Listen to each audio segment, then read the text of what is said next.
داستان مرغ ماهیخوار و خرچنگ دانا از داستان‌های کلیله و دمنه. در روزگاران قدیم مرغ ماهیخواری کنار آبگیر زلالی خانه داشت. او هر روز از ماهی‌های آن آبگیر شکار می‌کرد و می‌خورد و زندگی بسیار راحت و آسوده‌ای داشت. روزها از پس هم گذشتند و فصلها تغییر کردند تا اینکه سرانجام مرغ ماهیخوار قصه ما هم پیر و ناتوان شد و دیگر نتوانست مثل گذشته به شکار ماهی‌ها بپردازد. پس روزی از روزها که خیلی ضعیف و گرسنه شده بود با خود فکری کرد و گفت حالا که روزگار جوانیم گذشته و پیر و ناتوان شدم، دیگر قدرت شکار این ماهی‌های زبر و زرنگ را ندارم. چند روزی است که غذایی نخوردم. اگر به این ترتیب پیش بروم دیر یا زود از گرسنگی میمیرم. امروز که دیگر توان شکار در من نیست باید فکری بکنم. شاید به وسیله مکر و حیله‌ای بتوانم این ماهی‌های خوشمزه را به دام بیاندازم. پس با چهره غمگین و افسرده لب آبگیر نشست و به تماشای ماهی‌ها پرداخت. در نزدیکی آن آبگیر خرچنگ دانایی زندگی می‌کرد که دوست قدیمی ماهی‌ها بود.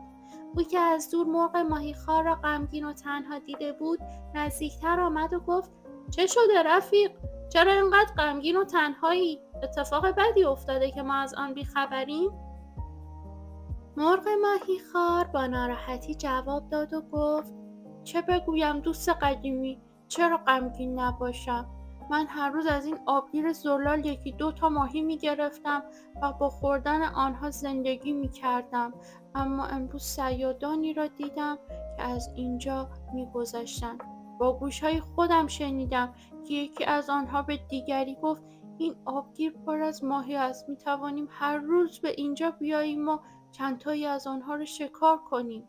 حالا ای رفیق تو بگو اگر آن سیاح‌ها به اینجا بیایند و همه ماهی‌ها را شکار کنند پس تکلیف من چیست؟ بیشک از رنج و گرسنگی و ناتوانی خواهم مرد. وقتی خرچنگ حرفهای مرغ ماهیخوار را شنید به سرعت خودش را به ماهی‌ها رساند و همه آنها را از ماجرا باخبر کرد.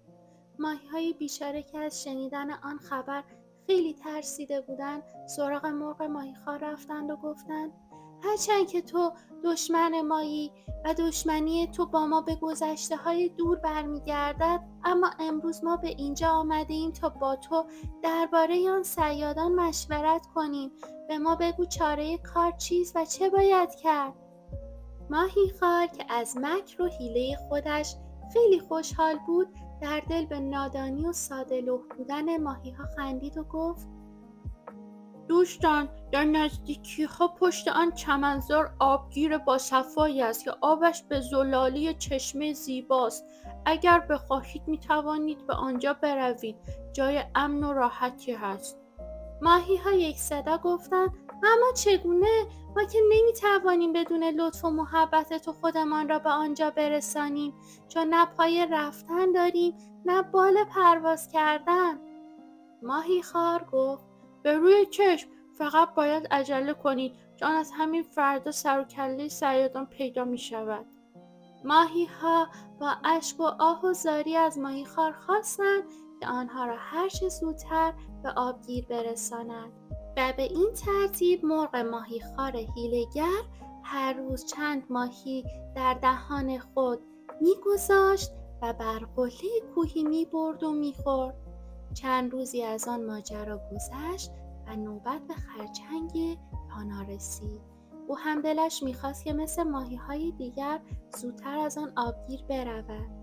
وقتی خرچنگ بر پشت ماهیخوار سوار شد و به نزدیکی کوه رسید، ناگهان چشمش به استخوان ماهی‌های زیادی افتاد و دانست که موضوع از چه قرار است.